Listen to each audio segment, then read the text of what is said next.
Good afternoon, Senator Kissel.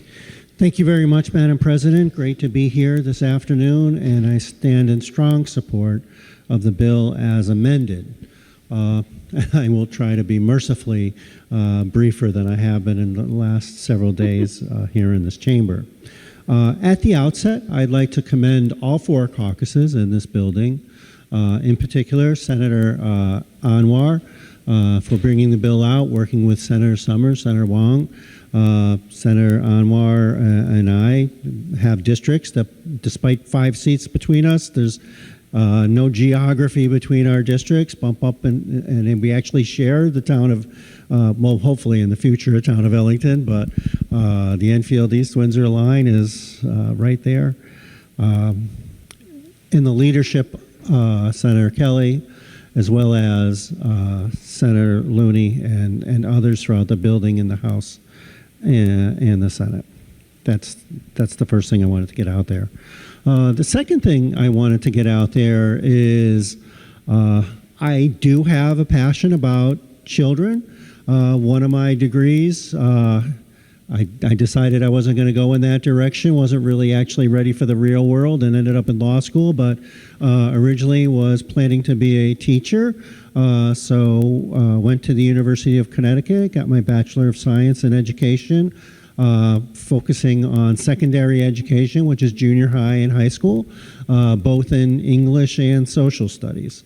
Then I worked 6 summers for the YMCA at a camp up in the Berkshires, and lucky enough to have 2 children of my own. And so there's always been an interest within me regarding children and how they grow and how they develop, and how so much of what we do in this circle is a predicate for the generations behind us. We're all about planting seeds here, right? A lot of times I tell people that I'm blessed to be a state senator. I've been lucky enough to do this for 30 years, and in a way it's like being Johnny Appleseed, or it could be Jane Appleseed. But a lot of what we do here, we may not be around to see the fruits of our labor. Somebody somewhere said the idea of a very good civilization is one where the older generation plants trees for trees that they know they will never live long enough to enjoy the shade of, but they're doing it for those that come behind them. The first point I want to make is, and this is a great bill, covers a lot of territory. It's not just public health, it's children's, which we like to call kids. Kids, just another word for little goats. And if you've ever bumped up into a bunch of energized children, you'll know they're rambunctious, and that's a good thing. My mom currently lives in this age-restricted housing. It's beautiful. Don't get me wrong. It's in Senator Anwar's district, in his town. But you know what I miss there, and what I have in my neighborhood is the sound of kids playing, and I wouldn't trade those things. I just like to hear that kind of noise. It just sort of says life is going on out there. And I might have had the most difficult day in the world, and these kids just don't care. They're living in their world. And one of the things that I learned when I was studying education is Jean Piaget, and the 4 stages of mental development for human beings. And ending with abstract reasoning, which when a child turns 12, thereabouts. These are not distinct, but general processes. And we debate in this circle about the development of our brain even as we reach maturity. Is it 18? Is it 21? And I think the word out there in the schools of higher education is that it's roughly around 25, and what does that mean as far as responsibilities? And there's also different things moving around out there. But clearly, when we're dealing with young people, that whole cohort, that whole span, their brains are developing, and I will tell you this, A first grader is not going to have the same outlook on life as a 12-year-old, as a 16-year-old, and then up the line. And that's also not just brain development. It's not just a line going up as far as development. But when I say Jean Piaget, and there's plenty of evidence on this, there's 4 stages. And so just the concept, Santa Claus is real at certain stages of your life. Not that we couldn't philosophically say Santa Claus isn't real now. Sometimes a concept, and I could get into that whole philosophy, but I'm not going to go there. But what I'm saying is when we're dealing with children, we're dealing with developing human beings, boys and girls, and their stages are different, okay? And so I actually alluded to this a little bit yesterday when we were talking about the captive audience bill. But not only do I think the pandemic has really sort of hit us and thrown people for a loop in many, many ways, especially regarding mental health and especially regarding children, but I also think that we're going through a period of revolution. It may not be as obvious as the Industrial Revolution, but we're going through it now. And I think we're not really aware of all its ramifications. But I think we're sort of like right in the middle of a river. And we've already sort of left one shore and we're moving our way to another shore, and we're not quite sure what's on that other shore. But I really get the feeling that right now, in this period of time, this is a period of huge transition, and we won't have the ability until probably 10 years down the road to look back and say, wow, there were a lot of things going on at the same time. And it's really hard to understand that while you're in the middle of it. Why do I say that? I think that we've had huge mental health issues out there pre-pandemic.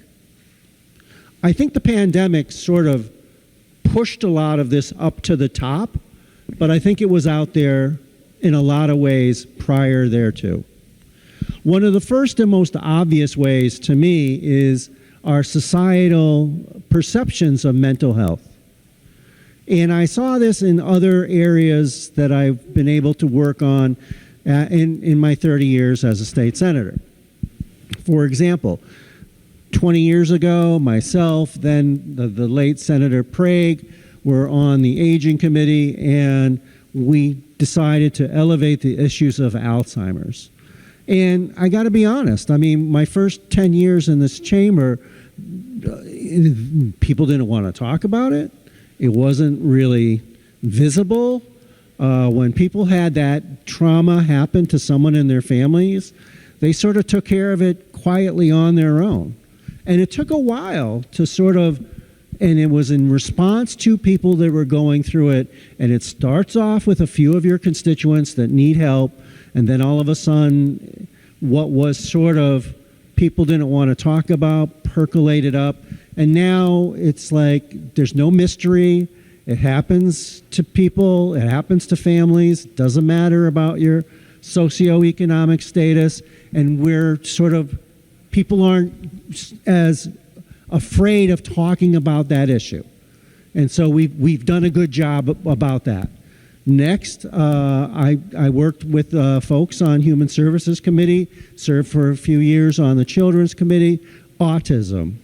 You may say that's not anything that families want to sort of keep, hidden, or they don't want to talk about.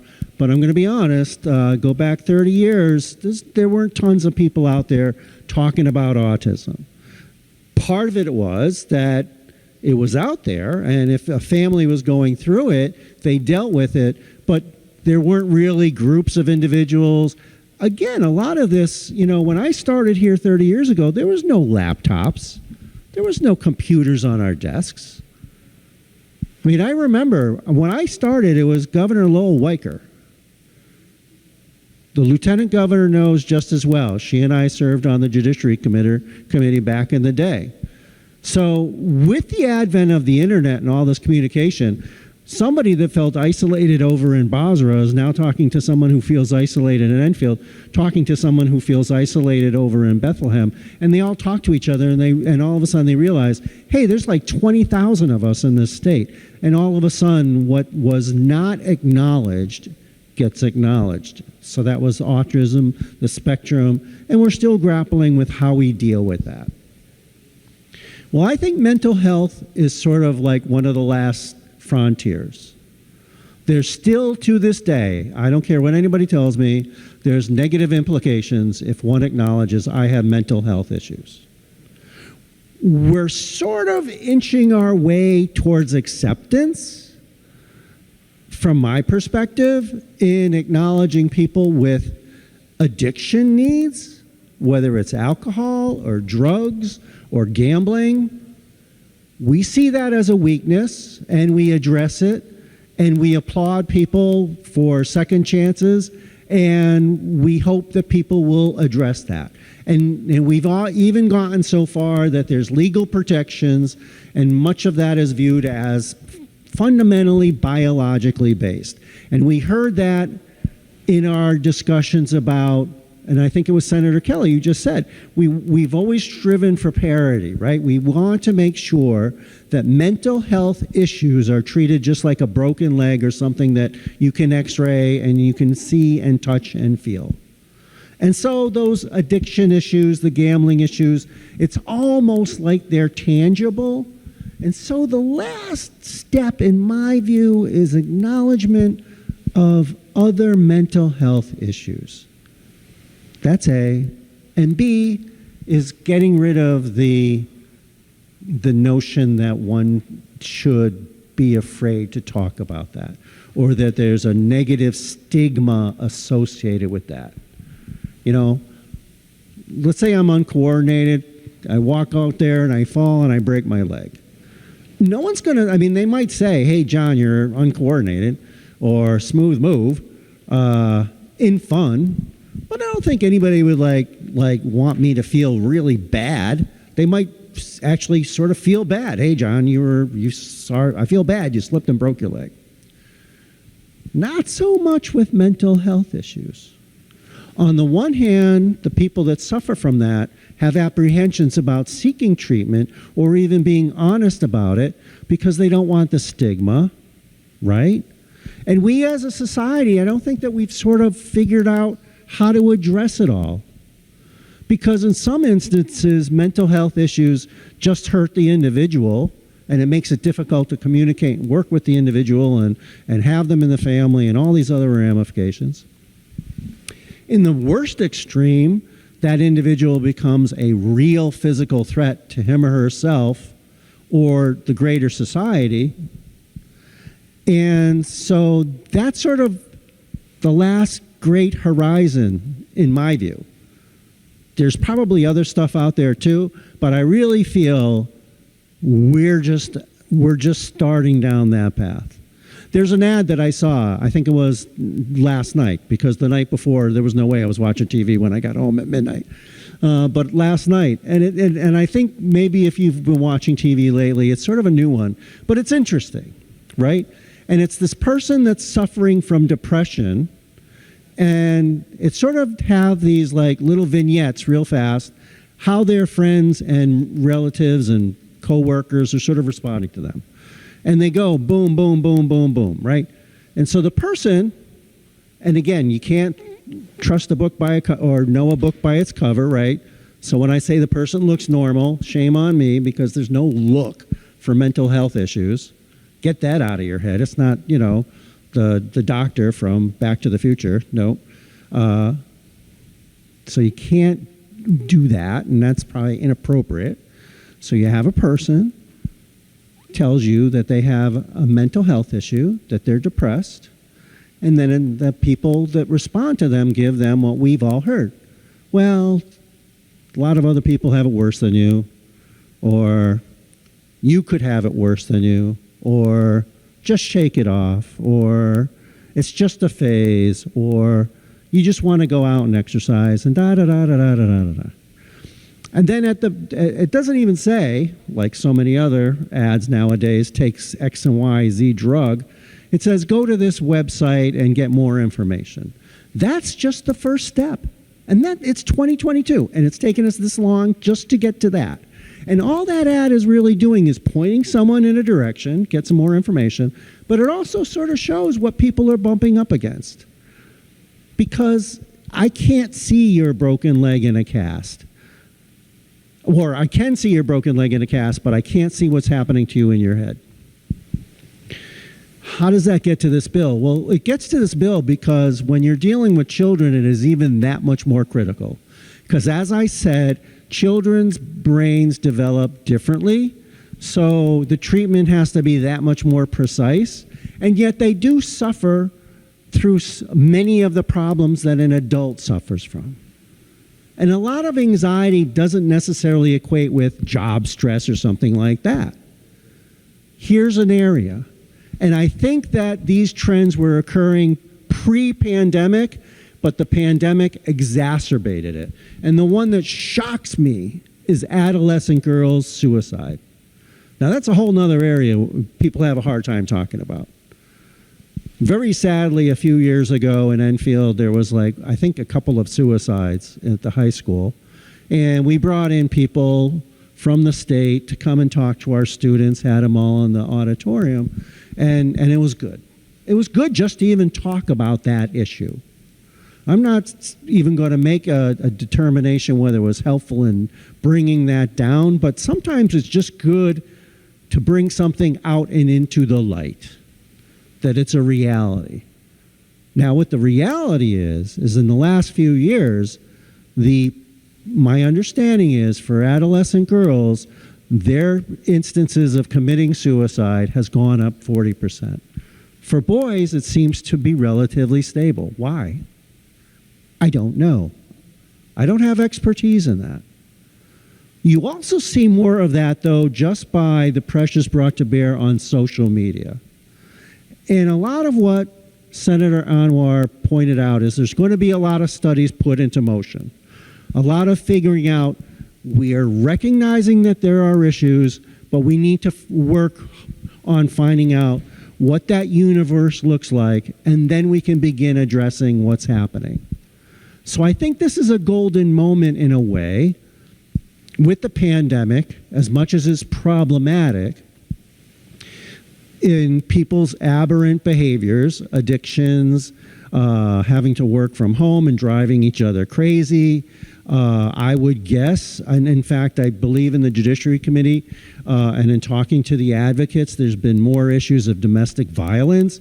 Well, I guess if people are sort of in the same place for way more time, and let's say they're feeling financial pressures, that's a bad mix, right? Critical mass is being reached.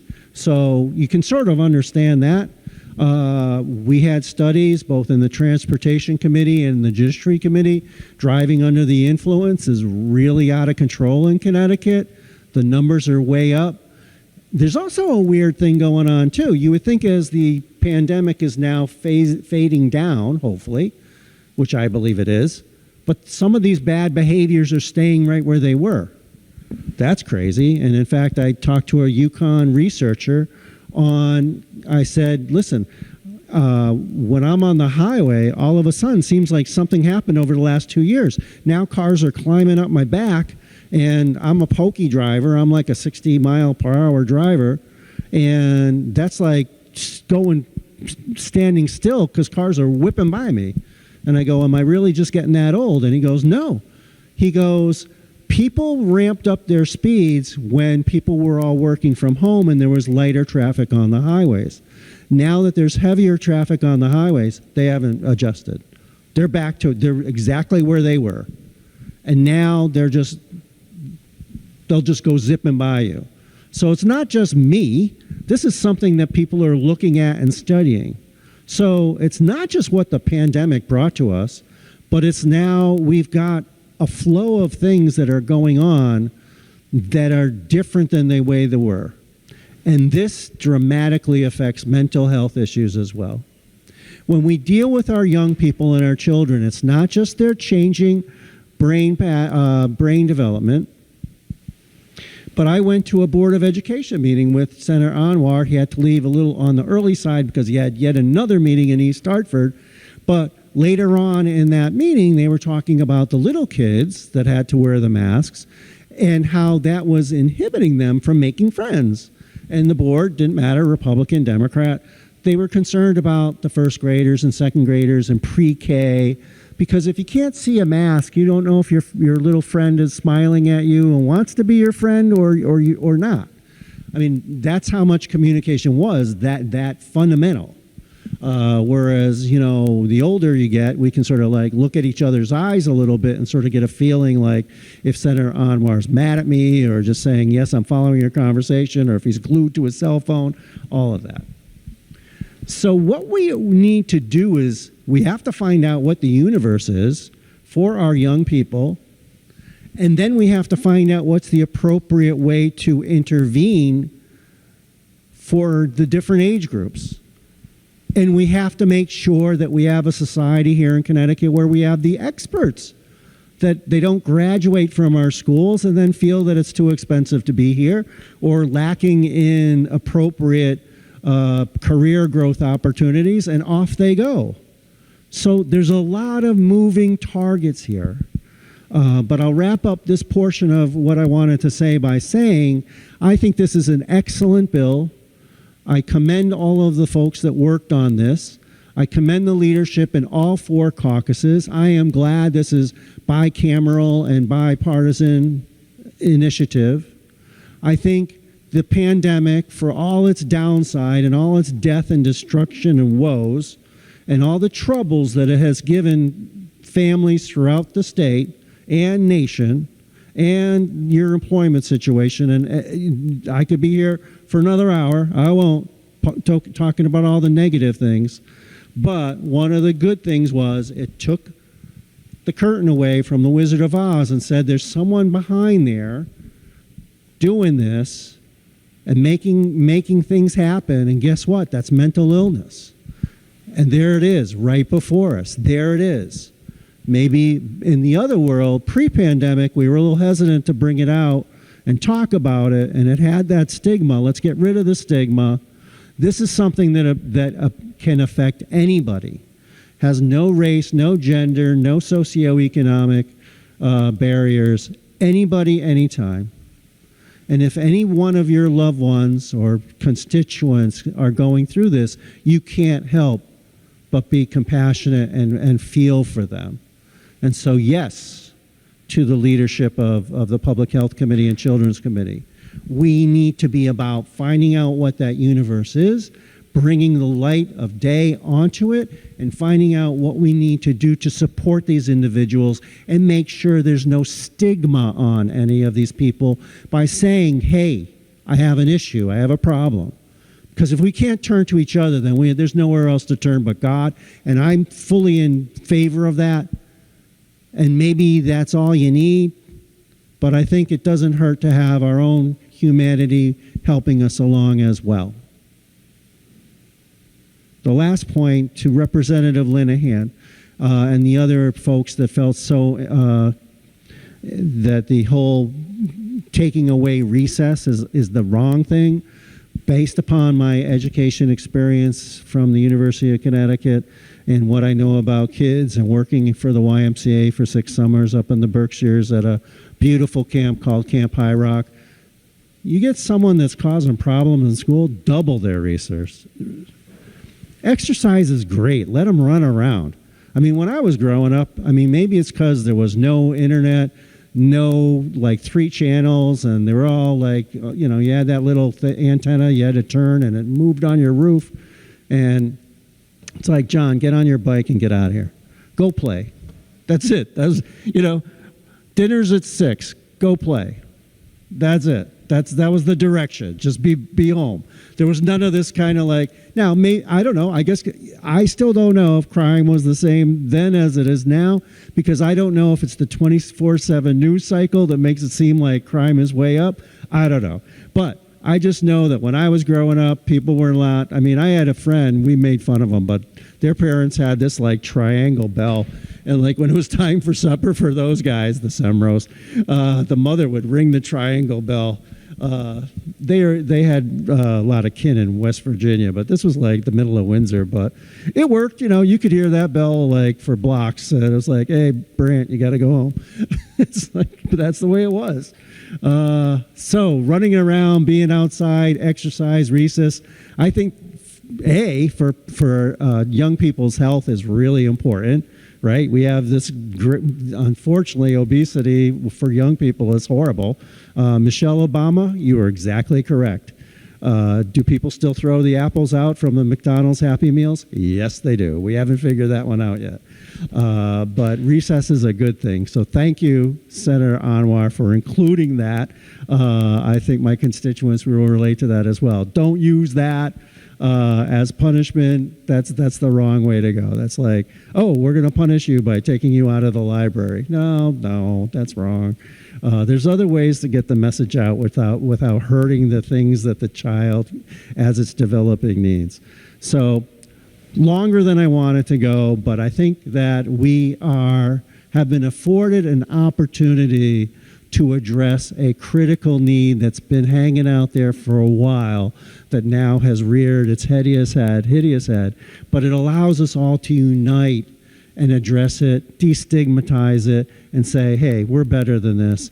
Let's make Connecticut a beacon for good mental health treatment, where we're not going to stigmatize people. We're going to address it head on, and we're going to be a state that other states look to as to how much we love and want to protect and help grow our young children in all the ways that they can be, to be the best, most productive human beings on the planet. Thank you very much, Mr. President. Thank you, Senator Kissel. Will you remark further? Senator Summers. Yes, good afternoon, Mr. President. It's nice to see you up there on the dais today. I rise for a few comments on SB-2 and also just a couple questions.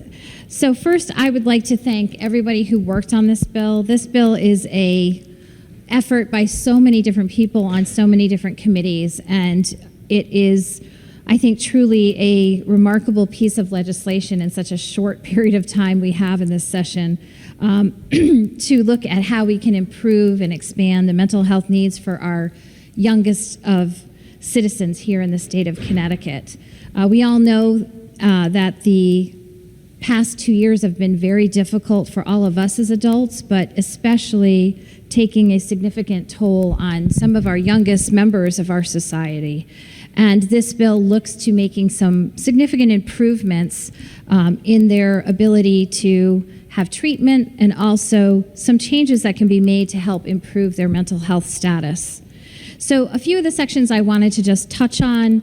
The first is the Department of Mental Health and Addiction Services making the mobile crisis units available 24 hours.